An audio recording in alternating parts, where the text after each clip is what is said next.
G'day everybody, how you going today? It is so good to see you. Today we are coming from the backyard studio. Yes, plants and sunshine. How good is that? We are shooting on the NKI 512GB card that appeared in this video here that you can win. So check that video out to see how you can win. All right, today we're going to talk about the latest news and rumours in the photography world. Let's jump straight into it. Okay, well, I think the biggest piece of news in the industry this week is the fact that we are going to have the official announcement of the Canon R3 and multiple accessories and potentially some rumoured lenses.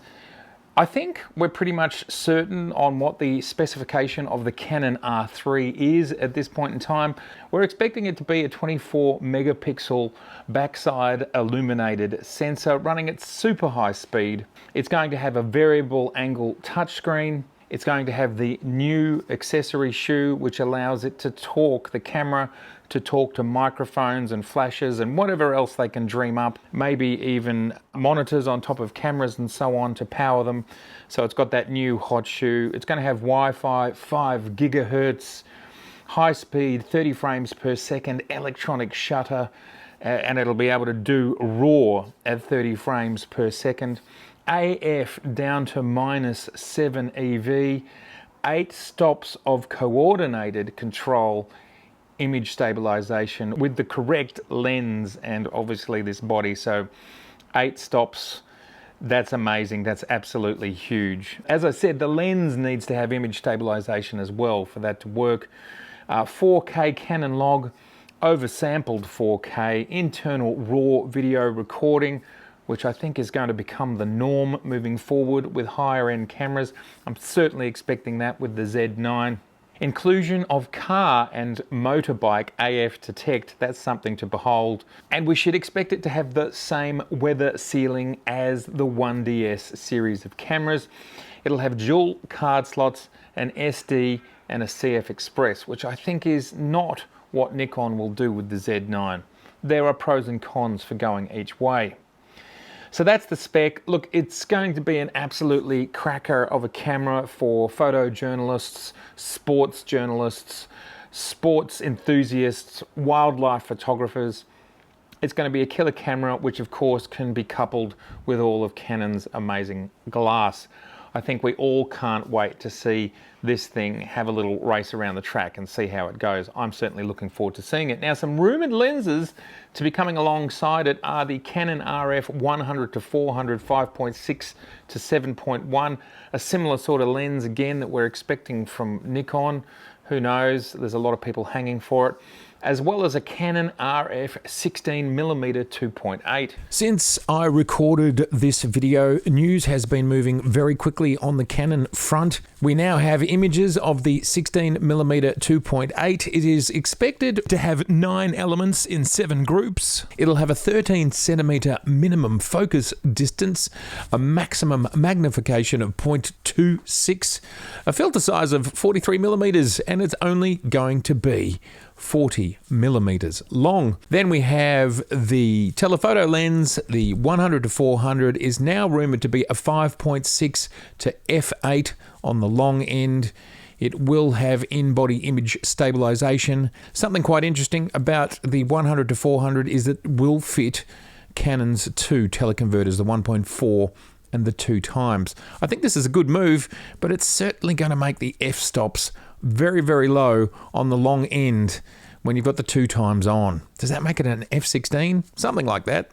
It is only $649, very well priced. They'll probably sell a bunch anyway. So we have a formal announcement on the 14th of September. I'm pretty sure it's been formalized at this point in time. That is very close. It's not long now before we see the next big step for Canon. Let's move on from Canon now and talk about the Z mount. We have a new lens coming, a Mitakon 135 f2.5 APO lens for both F and Z mount. That is very exciting. Along with the fact that there is a new, yet another Cine lens from Irix. Now, Irix have announced a 30mm 1.5 T-stop, not f-stop, and that T is for light transmission, and this is for the Z mount. Now this is alongside a group of lenses, Cine lenses that have already come from Irix. I love the way these lenses look. Obviously they're fully manual lenses. Let me just run you through some of the quick highlight features. They include resolution, Ultra HD 8K resolution ready and full frame sensor coverage. Perfect for crop sensors. This particular lens will give you a 45mm field of view, compact, lightweight construction, very low lens breathing. They are weather sealed. They have a magnetic accessory mount system, which is super cool. And another interesting aspect of this lens is that there are two separate points on the lens to mount a further mounting point. So you can attach a mounting point for a tripod on the lens in two separate places. Cool, huh? Now this lens comes in a number of formats, not just Nikon Z, Canon EF, Canon RF, Sony E, Nikon Z, Olympus Micro Four Thirds, Panasonic Micro Four Thirds, and Arri PL mount. That's the new lens from Irix, the Irix Cine 30mm. Let's move on to some further Nikon news in regards to the Nikon ZFC and the 28mm lens kit, which of course on announcement was delayed straight away, but now Nikon have said as of October 1st, it as well as the colored cameras will be shipping again. And so people who are perhaps waiting on the 28mm and waiting on that kit, I do know that some have shipped because a few of you had told me in the comments that you have received yours. So it wasn't that they didn't ship, they just didn't ship in full quantities. October 1st, things will get moving again. That's not too far away, so that's pretty exciting. And Nikon certainly needs to get them out of the way so they can ramp up the Z9 and a few more yummy lenses for us. Now in Sony news, there continues to be persistent rumours that the A7 IV is imminent. And the current rumours are saying perhaps around the end of October. Now there are various versions of the specifications online. It makes sense to me after such a long wait that they may well move on from the 24 megapixel sensor that we've had for so long. And pretty much everyone at this price point has something around a 24 megapixel sensor. So the rumor is, and you know, that's probably the most important thing to most people because we know it's going to get a lot of all of the other stuff that's in its brother and sister cameras. The most important thing I think is it going to have a larger sensor and what video can that support? Now, if they get up to 33 and above, crazily, that can support 8K, but I just have a feeling that this camera is not going to be at a price point really that should be 8K. And to support 8K and 35mm still ratio, the sensor has to be even larger again, closer to 39 megapixels. I don't think they're going to go there with that. So it may be a 33 megapixel camera, that is one rumor. I don't think it'll be an 8K camera.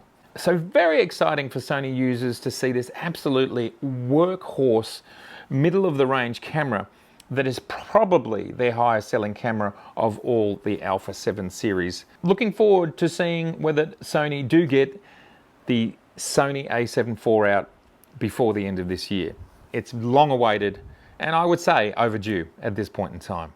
We're going to jump over to Fuji now, and Fuji have already announced just less than a week after their massive announcements that the GFX 50S Mark II or number 2 is already going to, orders are not going to be fulfilled and it's already falling behind, and they're sending out their apologies, and it could take a very long time because they've had far more interest than they expected in this camera. Not a surprise. I think this camera, for people who are interested in this style of shooting, interested in the larger photo sites, interested in what the signal to noise ratio can give you when you have this sort of camera, it's not for everyone. It's like my Hasselblad. It isn't going to compete with 35mm cameras, but you see, that's not the point. The whole point is to have a different type of experience. And a lot of people must feel that and understand that, because I think Fuji are going to take quite a long time to fulfill their current orders. But good on you, Fuji. You've brought out something a little bit different at a reasonable price point, and I'm excited to see where that goes. And I continue to be excited about the idea of Nikon doing something similar. And in further Fuji rumours, there is speculation that the BSI stacked sensor for APS-C, which was talked about at the recent Fuji event, it will appear in the Fuji X-H2. This sensor will be 40 megapixels, able to record 8K, and will require a new processing engine, all with a price under $2,500 US. Now, there is a Sony BSI sensor that roughly matches this specification. Fuji are talking about it coming. Pretty exciting stuff for Fuji users. Let's see if this rumor comes to fruition sometime next year. And in Olympus news, there is a belief that the new owners of Olympus have registered another camera. The camera is registered with 5 gigahertz Wi-Fi, which makes people think that this is going to be a high-end camera. So does Olympus have a new high-end body coming soon? Well, that is what this registration looks like. Fingers crossed. If anybody's got any ideas out there as to what camera that could or might or should be, let me know in the comments below. But it's good to see that Olympus is still moving forwards. That's great stuff. Good on you, Olympus. And to close out this news report, just a final piece of news about the Nikon ZFC. This is from Nikkei, Japan, and they are quoting that the Nikon ZFC has been a hit, and this is the first hit for Nikon in quite a while. So that's great news. Let me just read a little bit of something about what they said. The interchangeable lens camera ZFC, released by Nikon on July 23rd, 2021, has been a hit for the first time in a long time with the company's single lens reflex camera. It's currently ranked 3rd in sales volume rankings. At first glance, it's just a classic looking camera, but behind it was a careful building to appeal to young people as well as middle-aged and older people. Nikon, which has the 2nd largest market share in the industry for single lens reflex cameras, but was overshadowed by mirrorless cameras, has had a hit with the ZFC, released on July 23rd, 2021. This information here from Japan is borne out to the wider global audience. So I just think that's great stuff. Sorry about this, but we have some late breaking news from Ricoh, and I thought I would drop it in at the end. You may well have heard of the GR series of pocket cameras, the GR3. Well, now we have the GR IIIx. And what's the difference between the X and the non-X? Well, one is 28 and the new one is 40 millimeters equivalent, sitting on an APS-C sensor. This is the major difference between the two cameras, the change in focal length. Ricoh saying the 40mm is closer to the human natural eye. Why not? Not a big difference between 28 and 40, but obviously they have decided it's a more compelling choice. And I'll just run through a few high-level specs. It's a 24.24 megapixel APS sensor, exactly 6,000 by 4,000 pixels. It has 3-axis image stabilization, and it also has an updated image processor, the GR. Focus works with a hybrid of contrast and phase detect. Now, I think what's most exciting about this camera is it's a relatively large sensor in being APS-C, but it's absolutely pocketable, and it's only 267 grams. It also has a few add-ons. You can get, for example, a kind of mini teleconverter, which takes the 40 millimeters out to 75 millimeters, and it also has a optical viewfinder which you can add into the hot shoe at the top, because all it has on the back is a big screen. So I think the biggest advantage of this camera is size and weight and pocketability, APS-C, fixed lens. Anyway, latest breaking news from Ricoh. I'm actually slightly interested in this camera as a have in the pocket all the time camera. But how many cameras can you have? Just before I really say goodbye, I just wanted to touch on the discussions and rumours around there being a new F2Z adapter for the Nikon series. What we're looking at here is a video which came out last October 2020, looking at the adapter that Sony made for their A mount to E mount. Now this adapter, as you can see, is very small. It does not have a large foot on it, and they have managed to build a screw drive focus motor into a small ring housing. So to me, this is just super interesting. It doesn't rule out the fact that you could have a quite small F to Z adapter and still achieve the same results. What I also find interesting about this is that it's a proof of concept. This is a very small adapter with a focus motor and aperture motor built into it that actually works, that Sony are actually selling, and it does everything on both their A7R IV and their A1, and it appears that it doesn't do it on the older cameras simply because Sony is doing that in firmware. Further to the fact that Sony have actually made this product, so that signifies that there is demand. And I would speculate that there's probably more older Nikon glass out there than there is the older Minolta glass out there. So interesting. I don't think the boat has sailed as to whether the F to Z adapter may well have a screw focus system in it, this version 2. I think it's possible. It's just a matter of wait and see. But this adapter is very interesting. I'd love to know your thoughts on any or all of that stuff. Please let me know in the comments below. Are there any of those things that you are super excited about? Fantastic to see you. If this is your first time here, I would love to see you again, so please do subscribe. Please share this video and like it. It's so good to get the word out there. And please don't forget, we've got over 350 episodes that you can watch just down here. And don't forget, channel membership just over here as well. And of course, apparel, hats. I've made a few designs. I keep adding more.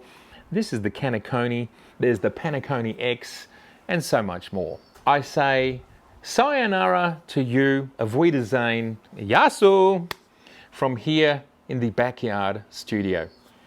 See you later, mate.